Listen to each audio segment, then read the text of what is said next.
Să rămână tanti. Tanti, poate la piață. Aici ești la dentist, nu vorbești cu orice țață. Vă rog să mă scuzați, cred că am zis din reflex. Hai, spune, ce te doare? Îmi crește un dinte circumflex.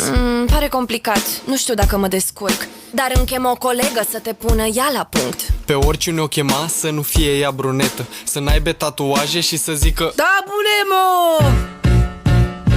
nu pot să cred așa ceva. Bre, ce faci aici? Ce să fac? Îți fac datura. Ești mata dentist? Acu sunt, hai cască gura. Ce vezi, bre, acolo? Ce să văd? E sărăcie. Adică e de rău? N-ai deloc ca urfăție. Bre, tu ești întreagă, am un dinte, crește prost. Crește ca stăpânul, trebuie să-l scoatem pe bengos. Lasă-mă, bre, în pace, matale, nu scoți nimic. Te nu stai cu minte, te înțep, atât îți zic.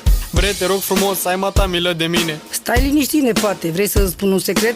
Eu pentru extracții sunt ca Bruce Lee în concert. Bre, Bruce Lee nu cânta! Așto muy că da to kek te exales Maradona. Muy pari.